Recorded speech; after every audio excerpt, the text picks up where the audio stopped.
Watchmen is a comic book series created by Alan Moore, Dave Gibbons, and John Higgins.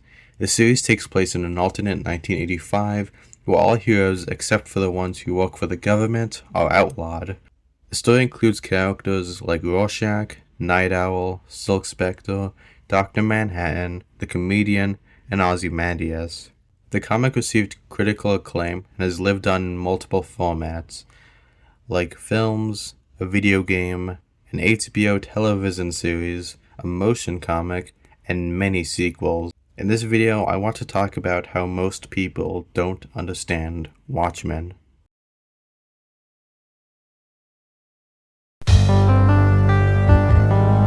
In 1983, Alan Moore proposed a comic to DC called Who Killed the Peacemaker? DC editor Dick Giordano really liked the proposal, but there was one thing he did not like about it, which was the characters. The characters were from Charlton Comics, a comic publishing company that was founded in 1945 and became defunct in 1986. The characters that were meant to be used were Blue Beetle, Captain Atom, Nightshade, the Quintin, Peacemaker, and Thunderbolt. Quote, Dick had purchased the Charlton characters for DC, and he was looking for some way to use them. Dave and I put forth this proposal, which originally was designed around a number of the Charlton characters. I forget how much of the idea was in place then, but I think it would start with the murder, and I pretty well knew who would be guilty of the murder, and I've got an idea of the motive and the basic bare bones of the plot. All of which actually ended up being about the least important thing about Watchmen. The most powerful elements of the final book was more of the storytelling and all the stuff in between. When we were just planning on doing an extreme and unusual superhero book, we thought the Charlton characters would provide us with a great lineup that had a lot of emotional nostalgia, with associations and resonance for the readership. So that's why we put forth this proposal for doing this new take on the Charlton characters. But why did DC not want Alan and Dave to use these characters? Basically, DC didn't want the two of them to use the characters, because if they let them use the characters, they would essentially become unusable. This led to the characters being changed into the ones we know today. Blue Beetle became a Night Owl, Dr. Atom became Dr. Manhattan, Nightshade became Silk Spectre, Peacemaker became the Comedian, the Quintin became Rorschach, and the Thunderbolt became Ozymandias. Quote, I eventually realized if I wrote those substitute characters well enough, so they seemed familiar in certain ways, certain aspects of them brought back a kind of generic superhero resonance or familiarity to the reader, then it might work. In September 1986, the first issue of Watchmen, titled At Midnight, All the Agents, was released. The series ran for 12 issues from September of 1986 to October of 1987. I won't go over the full story because I highly recommend it. I'll give a short summary though. The comic follows some superheroes who have retired after they were outlawed, but pulled out of retirement when the Comedian is murdered. Even if it isn't my all-time favorite comic book, it still is really incredible, and I can see why people do call it the best comic book ever made. It's so sad Steve Jobs died of Who the hell is Steve Jobs? ligma balls. Talks of a Watchmen movie have been around since 1987. Directors like Darren Aronofsky, David Hayter, Terry Gilliam, and Paul Greengrass tried making an adaptation of Moore and Gibbons' comic. The comic was considered unfilmable for a long time. It was lumped in with books like Blood Meridian and Catcher in the Rye, which were also considered unfilmable. This was until Zack Snyder took on the challenge and released his adaptation of Watchmen in 2009. The film was a box office flop back in 2009 and received mixed reception. The film found a new home in, say it with me now, the home media market. The film's other cuts, such as the director's cut and the ultimate cut, were better received. Besides for the comic, this is the most popular version of the story. It's also why the book is so misunderstood.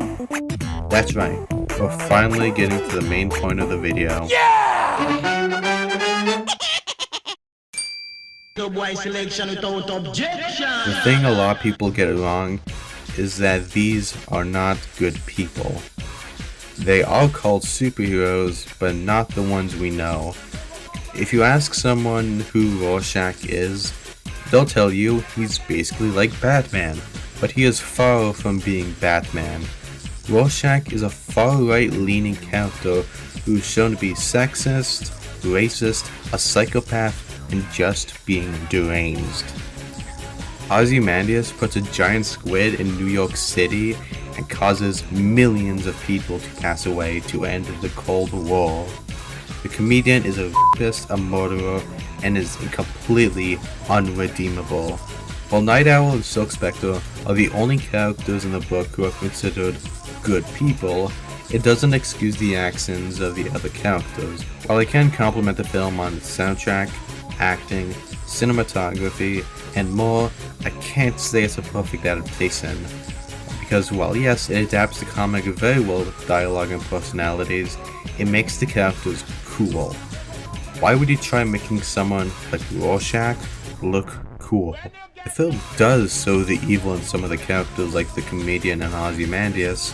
A lot of the film's problems are because of Zack Snyder, who might have a fetish for glorifying violence. There's a scene in the film where Dr. Manhattan and the comedian are ending the lives of Viet Cong soldiers. The scene is meant to be horrifying, but the film plays it off as badass. That's actually a good description of the film. Rorschach isn't a racist, left-wing psychopath, he's pretty cool. This film makes people think Watchmen is a book about super cool superheroes, even though that isn't what the comic is meant to be portrayed as. But there's a reason why people think this way. I'm going to quote Quintin reviews because I can't say it better myself. Quote, because people fail to be able to process the idea of a hero being guilty of anything beyond making mistakes. We're trained to believe that superheroes being good is an inevitability. I'm going to add on to that. It's like watching a movie. Even if the main character is a bad person, we still root for them because they're the main character. Rorschach is not a good person, but we root for him because he's one of the main characters. It's the same with a lot of characters in Watchmen, and I believe Zack Snyder is one of them. Quote, I had a buddy who tried getting me into normal comics, but I was all like, no one is having sex or killing each other. This isn't really doing it for me. I was a little broken that way. So when Watchmen came along, I was like, this is more of my scene. When they say you should be less sexy and less violent, but I say, but that's Watchmen. If that isn't an example of misunderstanding Watchmen, I don't know what is. I won't get into other Watchmen spin-offs today, like Before Watchmen or Doomsday Clock, because this video would just turn into me tearing into Doomsday Clock, but that isn't what this video is about. This video is about how a lot of people don't get Watchmen. The people who wear t-shirts with Rorschach quotes, the people who buy Watchmen action figures, and the people who simply don't understand Watchmen.